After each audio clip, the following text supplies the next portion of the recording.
এতিয়া মই আপোনালোকক জিঅ' আৰু এয়াৰটেলৰ এনেকুৱা কিছুমান প্লেনৰ কথা ক'ম যিকেইটা প্লেনৰ বিষয়ে আপোনালোকে নাজানে এই প্লেন কেইটা ইমানে সস্তা প্লেন হয় কিন্তু আপোনালোকক দেখাত এনেকুৱা লাগিব যে আপুনি বহুত দাম দি এই প্লেন কেইটা ৰিচাৰ্জ কৰিব লাগিব কিন্তু তেনেকুৱা নহয় আপুনি যদি একদম কম দামত এটা ৰিচাৰ্জ প্লেন বিচাৰিছে যে আপোনাক কেৱল 150 আপুনি এক্সট্ৰা দি আছে মানে আপুনি য'ত এমাহত 150 দিব লাগে ইয়াত আপুনি এমাহতে 300 আপোনালোকে ৰিচাৰ্জ কৰিব লাগে গতিকে এইটো হৈছে জিঅ'ৰ এটা বেষ্ট প্লেন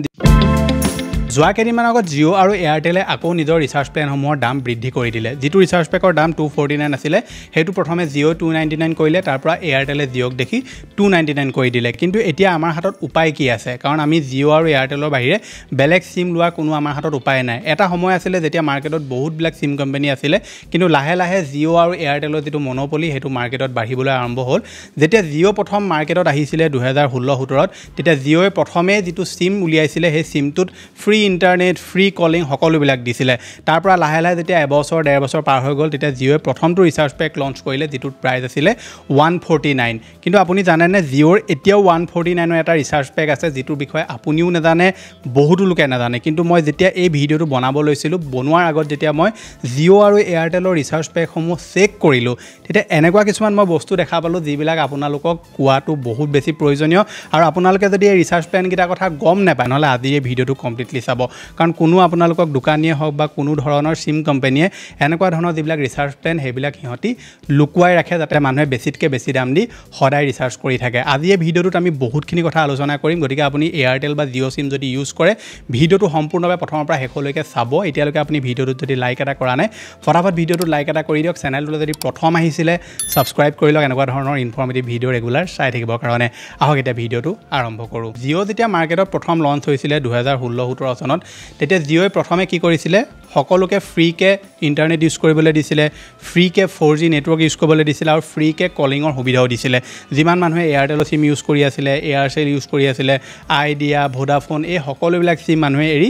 জিঅ'লৈ ঢাপলি মেলিলে তাৰ পৰা যেতিয়া জিঅ'য়ে এবছৰ ডেৰ বছৰৰ পিছত নিজৰ প্ৰথমটো ৰিচাৰ্জ পেক যেতিয়া লঞ্চ কৰিলে 149ৰ তাৰ পাছত বাকি যিবিলাক সিম কোম্পানী আছিলে এয়াৰটেল হওক বা বাকিবিলাক কোম্পানী এইবিলাকেও হে একেটা কাম কৰিবলৈ ললে কিন্তু বহুতবিলাক কোম্পানী এই যেটো ট্ৰিক আছে এই ট্ৰিকটো টিকি থাকিব নোৱাৰিলে কাৰণ সকলোৱে 149ৰ ৰিচাৰ্জ প্লেন হে সময়ত দিয়াটো পসিবল নাছিলে কিন্তু বাধ্যত পৰি দিলে আৰু দিয়াৰ পাছত হিহঁতৰ অৱস্থা এতিয়া দিনক দিনে বেয়া হৈ আহিলে এই কোম্পানীসমূহ বৰ্তমান দিনক দিনে ডুবি গৈ আছে কিন্তু জিঅ' আৰু এয়াৰটেল এই দুটা এনেকুৱা কোম্পানী যি দুটা বৰ্তমান মাৰ্কেটত টিকি আছে আৰু আপুনি যদি চাবলৈ যায় ভাৰতবৰ্ষৰ প্ৰায় সংখ্যক লোকে বৰ্তমান জিঅ' আৰু এয়াৰটেলৰ সিম ইউজ কৰে খুব কম সংখ্যক মানুহে আছে যি BSNL ইউজ কৰে ভোডাফোন ইউজ কৰে কিন্তু বেছি যি মাৰ্কেট আছে জিঅ' আৰু এয়াৰটেলে লৈ আছে জিঅ' 1 নম্বৰত আছে আৰু এয়াৰটেল 2 নম্বৰত আছে কিন্তু আপুনি জানেনে ভাৰতবৰ্ষত যিমান সংখ্যক মানুহ আছে প্ৰত্যেক মানুহে ইন্টাৰনেট ইউজ নকৰে আপুনি মই ইন্টাৰনেট ইউজ কৰিব পাৰো কিন্তু এনেকুৱা মানুহ আছে যি কেৱল ফোনটো এই কাৰণেই লয় যাতে তেওঁলোকে বেলেগৰ লগত কথা পাতিব পাৰে কিন্তু সেই যেটো তেওঁলোকে ফোন লৈ আছে কিপেড যেটো ফোন তেওঁলোকে ইউজ কৰে সেই ফোনটো তেওঁলোকে 249 এ ৰিচাৰ্জ কৰিব লগিয়া হয় প্ৰায় কেইদিনমানৰ আগত সিম কোম্পানীসমূহক এটা অৰ্ডাৰ দিছিলে যে যিবিলাক মানুহক ইন্টাৰনেটৰ কোনো প্ৰয়োজন নাই সেই মানুহখিনিৰ কাৰণে এনেকুৱা এটা পেক লঞ্চ কৰিবলৈ কৈছিলে যিখিনি মানুহৰ ধৰিলক ইন্টাৰনেটৰ কোনো প্ৰয়োজন নাই কেৱল তেওঁলোকে টক টাইমৰ কাৰণেহে ৰিচাৰ্জ কৰিব বিচাৰে মানে বেলেগৰ লগত কথা পাতিবৰ কাৰণেহে ৰিচাৰ্জ কৰিব বিচাৰে তেওঁলোকৰ কাৰণে বেলেগকে ৰিচাৰ্জ প্লেন উলিয়াবলৈ কৈছিলে কিন্তু সিম কোম্পানীসমূহে এনেকুৱা এটা ট্ৰিক কৰিলে যিটো ট্ৰিকত মানুহখিনি ফসি গ'ল কিন্তু সেই ৰিচাৰ্জ প্লেন বিলাক ইমানে তেওঁলোকে লুকুৱাই ৰাখিছে যে মানুহে ধৰিবই পৰা নাই যে এই ৰিচাৰ্জ প্লেনটো যদি আমি ইউজ কৰো তেনে ক্ষেত্ৰত আমাৰ লাভ হ'ব নে লোকসান হ'ব গতিকে আপোনালোকে যদি এটা কম দামত যদি আপোনালোকে ৰিচাৰ্জ প্লেন বিচাৰি আছে তেনেহলে ভিডিঅ'টো আপুনি শেষলৈকে চাব আমাৰ যিসকল মানুহক ইন্টাৰনেটৰ সঘনাই প্ৰয়োজন হয় আজিকালিতো প্ৰায়সকল লোকে ইন্টাৰনেট ইউজ কৰে যিসকল মানুহক ধৰিলক ইন্টাৰনেট ৰেগুলাৰ লাগে সেইসকল মানুহে এতিয়া 249 এ হওক 299 এ হওক তেওঁলোকে ৰিচাৰ্জ কৰিবই লাগিব আজি যে 299 হৈ আছে কাইলে যে 349 নহব তাৰ পিছত যে 399 নহব তাত কোনো সন্দেহ নাই গতিকে এই ৰিচাৰ্জ প্লেনসমূহৰ দাম বাঢ়ি গৈয়ে থাকিব কাৰণ সিম কোম্পানীসমূহক লাগে প্ৰফিট বৰ্তমান কি হ'ল BSNL এটা সময়ত মই নিজেও ভিডিঅ' বনাইছিলো BSNL লগত আজি 2 বছৰ আগত BSNL এনেকুৱা এটা বুষ্ট লৈছিলে মানুহে জিঅ' এয়াৰটেলৰ BSNL লৈ দৈছিলে কিন্তু তাৰ পাছতো BSNL নিজৰ যেটো ফাইদা আছে সেই ফাইদাটো উঠাব নোৱাৰিলে BSNL ৰ ওচৰত ইমান কাস্টমাৰ থকাৰ পাছতো BSNL এতিয়াও 4G তে কাম কৰি আছে আজিলৈকে BSNL 4G লঞ্চ কৰিব পৰা নাই কৰবাত 4G আহিছে কৰবাত নাই অহা ফালে জিঅ' এয়াৰটেলে 5G ইউজ কৰা আছে মানুহক এফালে BSNL মানুহক 4G অলৰেডি দিবলৈ গৈ আছে গতিকে সেইফালৰ পৰা চাবলৈ গ'লে BSNL কোনো ইউজ নকৰে ভোডাফোনৰ একে কিন্তু ভোডাফোনৰ বহুতবিলাক ৰিচাৰ্জ প্লেন এনেকুৱা আছে যিবিলাক মানুহে ইউজ কৰে কিন্তু ভোডাফোন সকলো জেগাতে এভেইলেবল নহয় প্ৰবলেমটো হেতু ভোডাফোন আপুনি যদি যিকোনো জেগাতে যায় তেনেকুৱা ক্ষেত্ৰত আপুনি তাৰ নেটৱৰ্ক নাপাবও পাৰে কিন্তু এয়াৰটেল আৰু জিঅ' এনেকুৱা সিম যদি আপুনি দুইটাই ৰাখি থয় ক'ৰবাত নহয় ক'ৰবাত এটা সিম হ'লেও আপুনি নেটৱৰ্ক পাবই এটা সিমৰ কিন্তু ভোডাফোন তেনেকুৱা নহয় ভোডাফোনৰ ক'ৰবাত নেটৱৰ্ক পায় ক'ৰবাত নেটৱৰ্ক নাপায় সেইকাৰণে মানুহে এয়াৰটেল আৰু জিঅ'তে লাগি আছে BSNL ভোডাফোন থাকিও BSNLে কি কাৰণে কেলে নিজকে আপডেট কৰিব পৰা নাই চৰকাৰে হেল্প কৰা নাই নে কি ইয়াৰ বিষয়ে নাজানো কিন্তু BSNL আগত যেনেকুৱা আছিলে মাজতে বুষ্ট ল'লে তাৰপৰা BSNL ডাউন হৈ গুচি গ'ল আৰু এতিয়া BSNLৰ খা খবৰ নাই মাজে মাজে নিউজ ওলাই আমুকত 4G টাৱাৰ বহাইছে কিবা কৰিছে কিন্তু একেই সদায় একেই চলি আছে আৰু BSNL আগত যেনেকুৱা আছিলে এতিয়াও তেনেকুৱাই হৈ আছে মই এটা সিম BSNL ইউজ কৰোঁ কেতিয়াবা নেটৱৰ্ক থাকে কেতিয়াবা একদম নেটৱৰ্ক ডেড হৈ যায় পিছদিনা নেটৱৰ্ক আহে গতিকে তেনেকুৱা ক্ষেত্ৰত কোনে BSNL ইউজ কৰিব সেইকাৰণে মানুহে ভোডাফোন কিছুমানে ইউজ কৰি আছে য'ত ভোডাফোনৰ নেটৱৰ্ক পায় ভোডাফোন ইউজ কৰি আছে কিন্তু মেজৰিটি মানুহে এয়াৰটেল আৰু জিঅ' এই দুটা সিমে ইউজ কৰি আছে এতিয়া আপোনালোকে কৰিব কি চাওক প্ৰথম কথাটো হৈছে কি আপোনাৰ ঘৰত যদি বহুত বেছি ইণ্টাৰনেট ইউজ হয় তেনেকুৱা ক্ষেত্ৰত আপোনালোকে এটা ব্ৰডবেণ্ড কানেকশ্যন আপোনালোকে লওক এতিয়া ব্ৰডবেণ্ড কানেকশ্যন আপোনালোকে বহুত পাই যাব কিছুমান লোকেল ছাৰ্ভিচ প্ৰভাইডাৰো থাকে BSNLও আছে এয়াৰটেলো আছে জিঅ'ও আছে গতিকে আপোনালোকৰ যদি এৰিয়াত যি অপটিকেল ফাইবাৰ সেইটো যদি আপোনালোকৰ আহে তেনেকুৱা ক্ষেত্ৰত আপোনালোকে সেই ইণ্টাৰনেটটো ইউজ কৰক যদি নাহে তেনেহ'লে এয়াৰ ফাইবাৰ ইউজ কৰক BSNLৰো এয়াৰ ফাইবাৰ আছে জিঅ'ৰো এয়াৰ ফাইবাৰ আছে আৰু এয়াৰটেলৰো এয়াৰ ফাইবাৰ আছে গতিকে আপোনালোকৰ ঘৰত যদি এক্সট্ৰিম ইণ্টাৰনেট ইউজ হয় মানে সকলোৱে ইণ্টাৰনেট ইউজ কৰে কিন্তু ফোনত তেওঁলোকে ইমান কথা বতৰা নাপাতে তেনেকুৱা ক্ষেত্ৰত আপোনালোকে ফাইবাৰ ইউজ কৰক মানে আপোনালোকে ব্ৰডবেণ্ড কানেকশ্যন লওক তেনেকুৱা ক্ষেত্ৰত আপোনালোকৰ অলপ হ'লেও প্ৰফিট হ'ব আৰু এনেকুৱা এটা ৰিচাৰ্জ প্লেন আপোনালোকে ৰিচাৰ্জ কৰক যিটোত কেৱল আপুনি কথা পাতিব পাৰে জিঅ' যেতিয়া মাৰ্কেটত অহা নাছিলে মানুহে 3G ইউজ কৰি আছিল আৰু 3G স্পীড আপুনি কেনেকুৱা গম পায় তাৰপাছত জিঅ'ই যেতিয়া 4G লঞ্চ কৰিলে আৰু মানুহে যেতিয়া 4G স্পীডৰ হোৱাটো পাই গ'ল তেতিয়া সকলো মানুহ জিঅ'লৈ শিফ্ট হৈ গ'ল আৰু 4G যিটো স্পীডৰ হোৱাত সেই হোৱাটো লৈ কোনো আকৌ 3G লৈ নাযায় গতিকে বহুতো মানুহে নিজৰ নতুন ফোন ল'লে বহুতো মানুহৰ জিঅ'ৰ পৰা বহুত লাভ হৈ গ'ল যেনেকৈ আমি ইউটিউব চেনেল যেতিয়া ষ্টাৰ্ট কৰিছিলোঁ তেতিয়া জিঅ' প্ৰথম আহিছিলে ইউটিউব চেনেল আমি ষ্টাৰ্ট কৰিলোঁ বহুতো মানুহে নিজৰ ধৰি লওক বিজনেছটো হওক বা অন্য যিকোনো কামত তেওঁলোকে যিটো ডিজিটেল আমাৰ প্লেটফৰ্ম আছে ডিজিটেল প্লেটফৰ্মটো অতি সহজত ইউজ কৰিব পৰা হ'ল কম খৰচত তেওঁলোকে ডিজিটেলি বস্তু এটা তেওঁলোকে মাৰ্কেটিং কৰিব পৰা হ'ল ডিজিটেলি তেওঁলোকে নিজকে লঞ্চ কৰিব পৰা হ'ল এনেকুৱা ধৰণৰ বহুতবিলাক সুবিধা জিঅ'ই কৰি দিলে কিন্তু এতিয়া প্ৰবলেমটো হ'ল কি জিঅ'ই নিজৰ মনোপলি ষ্টাৰ্ট কৰি দিছে জিঅ'ই গোটেই মাৰ্কেটখন কব্জা কৰি ল'লে আৰু এটা সময়ত এনেকুৱা হ'বগৈ কি জিঅ'ই আপোনাক যিমানটো প্ৰাইজত ৰিচাৰ্জ প্লেন দিব সিমানটোতে আপুনি কিনিবলৈ বাধ্য হৈ যাব কাৰণ আমাৰ হাতত কোনো বেলেগ ধৰণৰ অপশ্যনে নাথাকিব এতিয়া মই আপোনালোকক জিঅ' আৰু এয়াৰটেলৰ এনেকুৱা কিছুমান প্লেনৰ কথা ক'ম যিকেইটা প্লেনৰ বিষয়ে আপোনালোকে নাজানে এই প্লেনকেইটা ইমানেই সস্তা প্লেন হয় কিন্তু আপোনালোকক দেখাত এনেকুৱা লাগিব যে আপুনি বহুত দাম দি এই প্লেনকেইটা ৰিচাৰ্জ কৰিব লাগিব কিন্তু তেনেকুৱা নহয় আপুনি যদি একদম কম দামত এটা ৰিচাৰ্জ প্লেন বিচাৰিছে যে আপোনাক কেৱল টক টাইমৰ কাৰণেহে লাগে মানে কথা পাতিবৰ কাৰণেহে লাগে আপোনাক ইণ্টাৰনেটৰ প্ৰয়োজন আছে লগতে আপোনালোকক ডাটা পেকৰো প্ৰয়োজন আছে তেনেকুৱা কেইটামান ৰিচাৰ্জ আছে যিকেইটা আপোনাৰ পৰা লুকুৱাই ৰাখিছে এতিয়া প্ৰথমে আপোনালোকক মই জিঅ'ৰ এটা ৰিচাৰ্জ প্লেন দেখুৱাইছোঁ যিটো আপোনালোকে ইউজ কৰিব পাৰে আপুনি প্ৰথমে জিঅ'ৰ যিটো ৱেবছাইট আছে সেইটো খুলিব বা গুগলত চাৰ্চ কৰিব জিঅ' ৰিচাৰ্জ প্লেন বুলি আপুনি তললৈ স্ক্ৰল কৰিব প্ৰথমেতো popular plans true 5G unlimited plans gaming এনেকৈ বহুতবিলাক প্লেন আছে কিন্তু শেষত আপোনালোকে এটা অপশ্যন পাব ভেলিউ বুলি এই অপশ্যনটোত আপুনি যেতিয়া ক্লিক কৰি দিব তাত দুটা ৰিচাৰ্জ প্লেন ওলায় এটা হৈছে 1748ৰ আৰু এটা হৈছে 448ৰ এতিয়া যিটো 448ৰ প্লেন আছে এইটো যদি আমি ক্লিক কৰোঁ ক্লিক কৰিলে আপুনি চাব পেক ভেলিডিটি হৈছে আপোনাৰ 84 ডেজৰ ভইচ আনলিমিটেড SMS 1000 আপুনি 1000 SMS পাব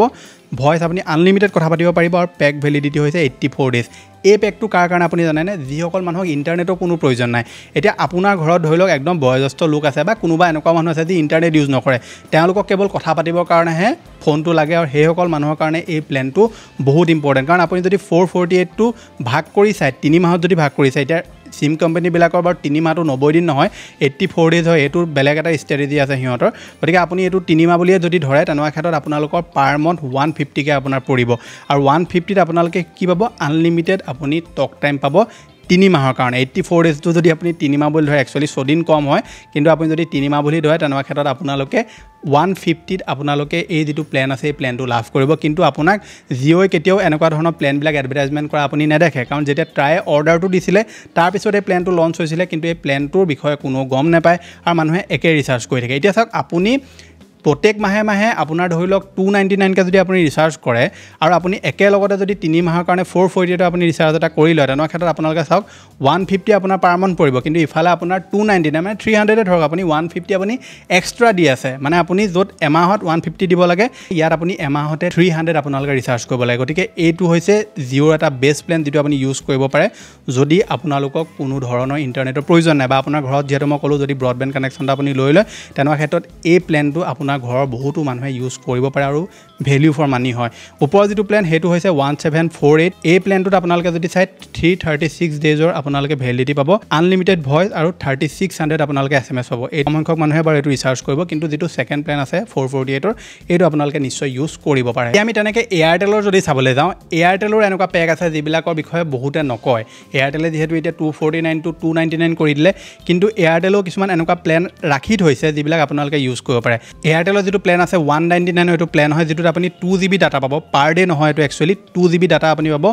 199 ডেজৰ আৰু 28 ডেজৰ ভ্যালিডিটি আছে 28 ডেজ টু মই আপোনাক যেহেতু কলোৱে যে সিম কোম্পানি সময়ে এমাহটো 28 ডেজ ধৰে গতিকে আপোনালোকে হেতু হিচাপত যদি চাই তেনেহলে এমাহৰ ৰিচাৰ্জ আপোনালোকে 199 ত লাভ কৰিব যেটো আপোনালোকে 2GB ডাটা পাব পাৰ ডে নহয় 2GB হে পাব হেতু আপুনি গুটে মাহটো চলাওক বা এদিনতে ইউজ কৰক হেতু আপোনাৰ নিজৰ ওপৰত কথা হেতু আপুনি লব পাৰে যেটো সেকেন্ড ৰিচাৰ্জ আছে হেতু 299 যেটো 249 আছিল আগত হেতু এটা 299 কৰি 1.5GB পাৰ ডে আপুনি ডাটা পাব 28 ডেজৰ ভ্যালিডিটি কিন্তু 199 টো কাৰ কামত আহিব যিসকলক কেৱল ফোন কল কৰিবৰ কাৰণে লাগে কিন্তু জিঅ যদি আপুনি হেফালৰ পৰা জিঅক চাবলৈ যায় তেনেহলে জিঅ এয়াৰটেলতকে 50 টকা কমত হে ৰিচাৰ্জ প্লেনটো দি আছে যেটোৰ আপোনালোকে 3 মাহ খালি ৰিচাৰ্জ কৰিব লাগিব কিন্তু এয়াৰটেলত আপোনালোকে 200 পাৰ মান্থ আপোনালোকে ইউজ কৰিব ৰিচাৰ্জ কৰিব লাগিব যত আপোনালোকে 28 ডেজৰ ভ্যালিডিটি পাব এতিয়া আৰু কেটামান প্লেন আছে আপুনি যদি এফালে স্ক্ৰল কৰে তেনৰ ক্ষেত্ৰত আপুনি টক টাইম বুলি প্লেন পাব আপোনালোকে ইয়াতো বহুত কিটা প্লেন আছে আপুনি এখিনি চেক কৰিব পাৰে ট্ৰুলি আনলিমিটেড বুলি এটা প্লেন আছে যেটোৰ আপুনি তললে যদি স্ক্ৰল কৰি গৈ থাকে তেনৰ ক্ষেত্ৰত আপোনালোকে সেই যেটো প্লেন আছে চাব পাৰে ইয়াত 199 ৰ প্লেনটো একদম হেকত ৰাখিছে আৰু এটা প্লেন আছে